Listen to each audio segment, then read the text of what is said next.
Let's look at graphing inequalities in the coordinate plane. Number 1 is very similar to the examples we did in class.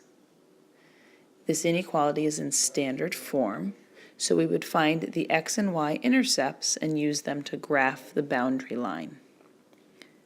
The x-intercept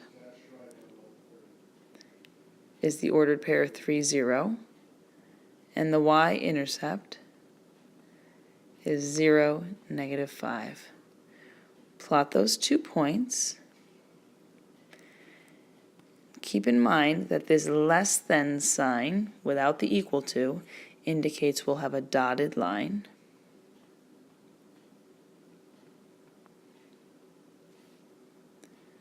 We'll now test the point 0, 0 in the inequality. If I plug in 0 for both x and y, on the left side I get 0, and on the right side I have 15. So 0 is less than 15.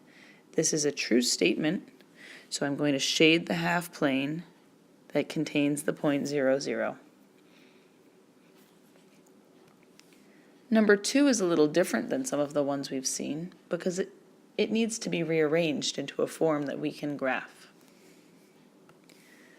So we'll start by distributing the 2. And at this point it's up to you whether you prefer standard form or whether you prefer slope-intercept form. Because we already did the first one in standard form, I'm going to make this one slope-intercept. But again, it's a personal preference. So 2y is greater than or equal to 3x plus 6. Dividing by 2, we have that y is greater than or equal to 3 halves x plus 3. It looks like using intercepts might have been a better choice.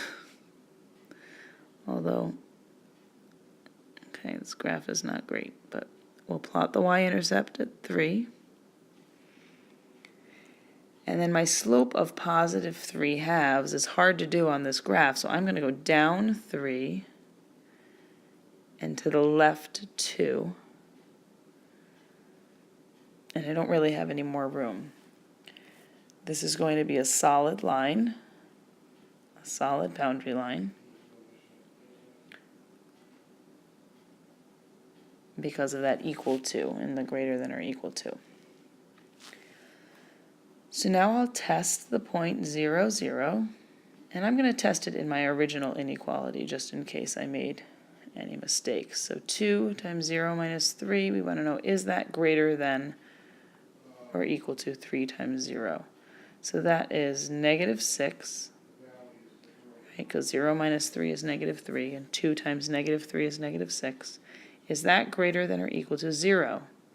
Well, no, it's not. So 0, 0 is not in my solution region. So I'm going to graph everything that does not contain 0, 0.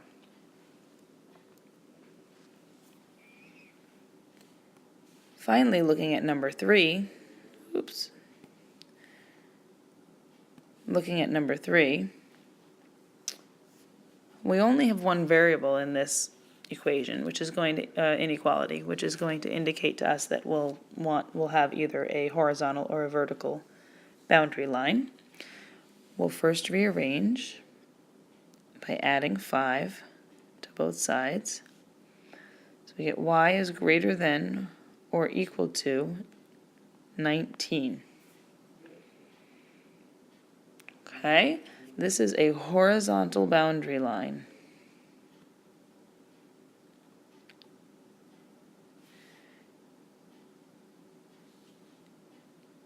And it's going to be somewhere right around here. It's a solid line.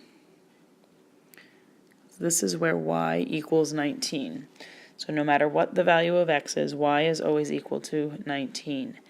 And this says we want it to be greater than or equal to 19. So we can test the point 0, 0, but we'll quickly see that that's not going to satisfy this inequality. So we're going to shade everything above the boundary line.